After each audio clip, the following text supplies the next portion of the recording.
Good afternoon.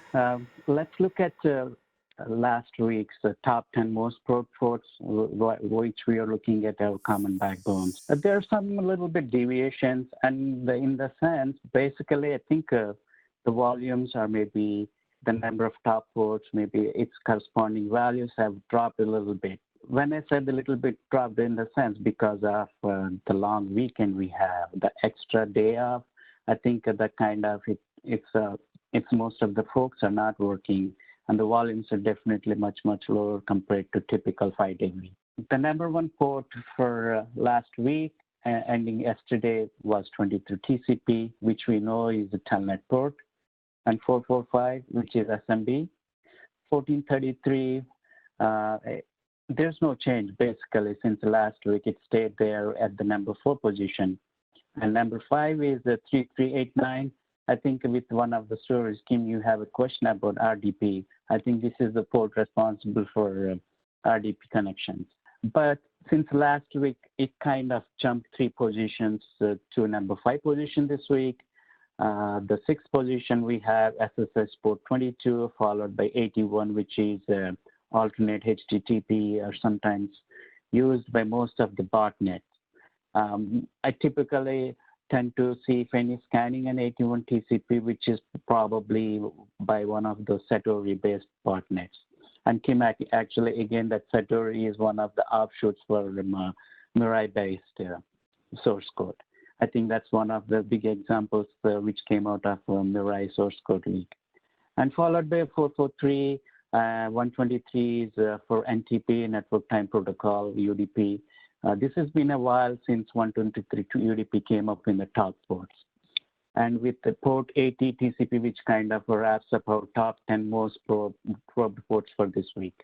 Well, it's interesting, Ganesh. I'd be actually kind of interested to see, like with RDP and NTP, how, you said we had the long weekend. If we looked back last week, if we actually were able to get the volumes, is it comparable to, you pretty much just lost a seventh of it, or was it maybe there was an uptick in, or not even so much an uptick, but just that the scanning remained consistent, and so it kind of bumps the volume up versus something else? That's a great question, Ken. I don't have the corresponding slides, all the graphs to support it, but what I have seen, I'll try to explain. With respect to 3389 RDP port, there is not difference in the volumes in the sense per se last week and maybe week prior that week. But the only reason it kind of bumped up is because of the lack of 1 day. I think that kind of adjusts our threshold a little bit. I think that's the reason it is showing a three points jump in the position this week.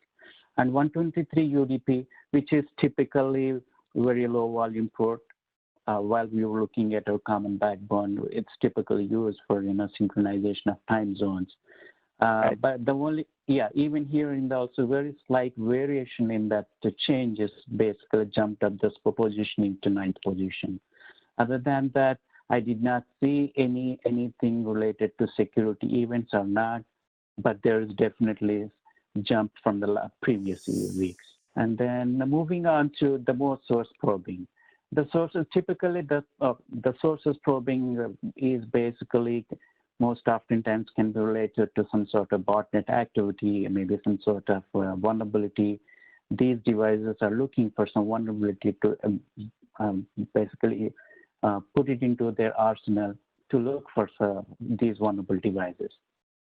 Okay, in this case, there are many ports here, top 10, but I kind of pointed out maybe top 4. But the first one is for TCP. It's been constant for not weeks, many months. Typically, it takes maybe top 3 positions depending upon the change in the position of some new port or not. But for TCP typically stays there at the number 1 position. 23 TCP, which is again Telnet, and it's also heavily used by all the botnets, more or less all the botnets. For by default, they look for or maybe scan for port 23 as well as 22 TCP. But the scanning typically tends to be on higher end 23. The only reason is between 23 and 22. 23 is plain text, right? I think which is easier to crack and may basically own those devices. That basically gives much more precedence to 23 compared to 22, but doesn't mean 22 is lagging behind. Even the bad actors are after 22 to gain foothold to those devices, which is followed by AT-TCP, again HTTP traffic, and 53 UDP. 53 UDP is a typical of DNS port, but it's interesting to see UDP. I suspect the interest is due to, I think last week, a few researchers actually come up with a new DDoS technique with DNS domain name system. What I guess this might be related to the jump in activity related to 53 UDP might be related to that attack paper. And actually, we are still further analyzing it. I think hopefully we'll have a very compelling story for next time with respect to just 53 UDP itself, how the traffic is shaping up with respect to that specific study done by those researchers. And 8291 at the 7th position, which is also one of the top ports we typically see in the past few months. And it is, I think it's dropped this week by 6 points. But again, 1433 TCP, which is related to MS-SQL, jumped in the spike, which is wrapped up by 443 CP, is a secured version of HTTP. And again, at number 10 is 22 TCP, which is kind of rounds up our top 10 most sources for this week. I have a few graphs for some of these ports to explain what we are seeing with respect to from a common backbone. The first one, I skipped 44 TCP because we've been talking about 44 TCP for almost every week. This time I want to just concentrate on 22 TCP and see if there's really any difference here. But the first graph is basically showing the 30 days worth of data, how many scan sources are happening per hour. In this case, it's averaging around 35 to 40,000 scan sources per hour. As you can see in the last week, and basically it kind of jumped a little bit. But pretty much if you look back, I think I feel like the traffic is maybe the number of sources on this specific port is almost constant. So with that assumption, I tried to looking back like the past 90 days. When you look back beyond 30 days and going back into 60 and 90 days, you can see basically the number of sources on this port basically dropped from the previous levels. For example, sometime in mid-February, they were around 55,000 scan sources per hour. And if you look at in the past week, they're kind of hovering around an average 42 to 45,000 per hour. So in reality, there's a drop in actually number of scanning activity happening on this specific port. So this kind of goes with your question, Ken. Are we seeing any real increase in the activity? No, it's not really increase in activity, but the way we calculate our rankings from the last week, that's kind of bumping up the scanning activity. That's all. And this is the same for this specific Telnet portal. And moving on to, this is looking at how geographically these scan sources are distributed. For example, the darker the yellow, the more concentration of the sources in the region. As you can see, we can quickly say it's mostly concentrated in Asia Pac heavily, and a little bit of concentrations in North American and South American regions. But while looking at some of the reports for the scan sources, there are also some mix of regular internet scanners. I mean, there is some sort of the scanners from honeypots as well as some security researchers. They also do the scanning every time. I mean, we all know on open internet, any port can be scanned, and it just takes few minutes to be scanned by anybody else. It just gives a different perspective how the geographical distribution of the scanners are out there. This is about, again, our HTTP port, which is also one of the top ports for this week. It's also targeted by IoT botnets.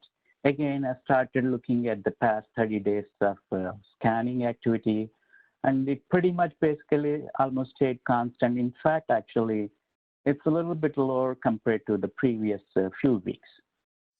Again, I went back 365 days in this case to see if there is any trend or not.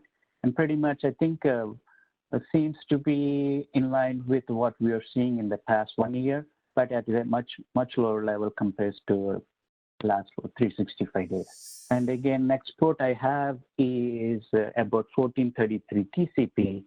1433 TCP is typically used by MS-SQL, and also it's also often targeted for weak SQL, weak passwords. I mean, basically, if you have access to the database, you have access to additional avenues. But as you can see, within the past 90 days, even though the activity seems to be higher and on top of our charts this week, but if you look back 90 days, basically, the activity is much lower. And I just want to point that the difference here in this graph, like around April timeframe, mid-April timeframe, when we talked, there was a big spike in here, and then after that, it kind of tapered down. And what was that activity like? And we have some sort of honeypot data, which we can pivot a little bit sometimes to figure it out what's really happening. Typically, port 1433 in the past has been used by the moonworm, which is a very old worm, but that's one of the worms heavily used by 1433. But looking at our data, basically, if you look at the two things here, HTTP GET evokes about, basically, it's related to some sort of HVAC related system. I think there were some scans related to this specific type of HVAC manufacturer, in addition to another one, HNAB, which is basically, again, I think IoT kind of behavior. I think it's an interesting tidbit in the sense, though they're scanning on 1433, they're specifically looking for some sort of HVAC related systems, which is not related to database. I think that's a quick tidbit. I think interesting point to drive point. Maybe they may be using different ports for different scanning techniques to just stay below the radar. So, why do you think that SMB is number one? Why do you think is it because of Windows, or with everyone being moved to home and they're targeting Windows now? With respect to Kim, I think you're asking about port 445, right? Right. I don't believe it's anything related to working from home, but that's the way how basically SMB works, right? I think operating systems, that's how they try to talk with each other.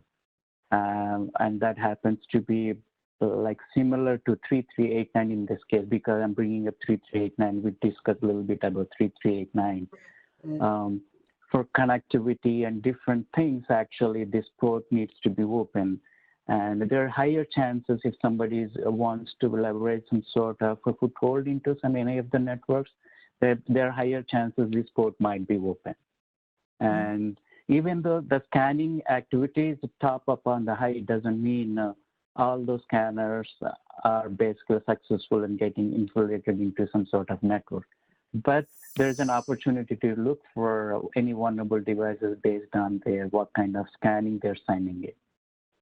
I hope I could able to explain a little bit better. It's fine. So, so these are only the scans that it wasn't that they were successful. It's just that they were probing and scanning. It's not that they were eventually successful, right? Mm-hmm. And we do not know based on just the graphs whether they're successful or not. That would be determined, and if you could able to dig a little bit deeper and observe the traffic, what happening, what kind of response they get. And maybe from there, you may figure it out. They may have some vulnerable version of SMB version, not V3. Maybe they could be V1, V2. And also, please don't forget, I think 445 was heavily targeted by WannaCry when it came like few years ago.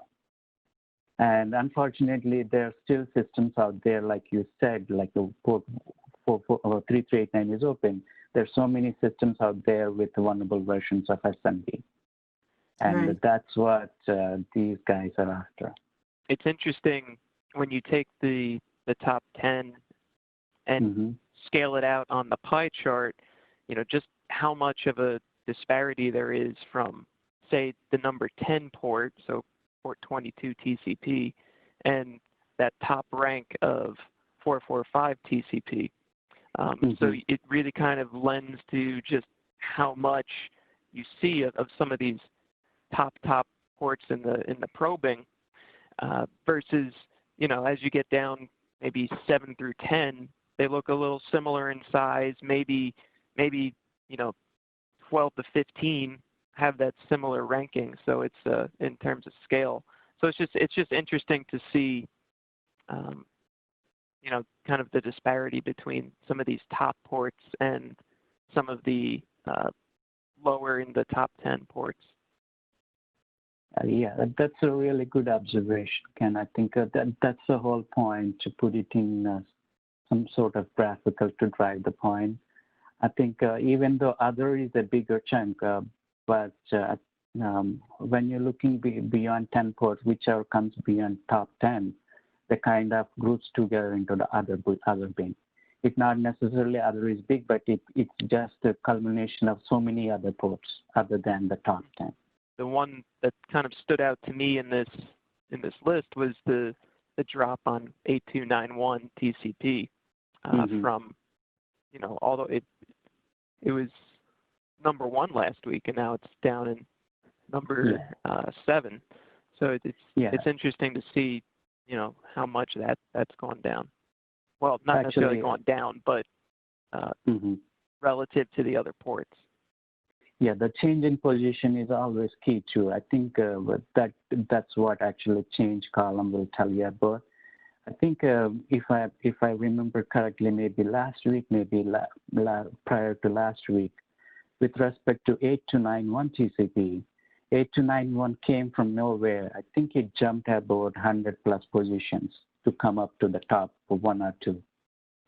So when you see that sort of change in the table, that gives you a clear indication something is going on.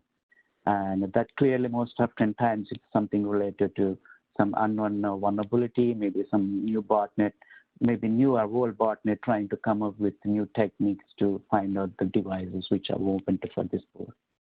I think that's the whole point to giving this graph with the changes to drive the point. And hopefully that gives us a better detections to basically come up with some solutions to detect again those kind of scams, maybe some sort of exploit.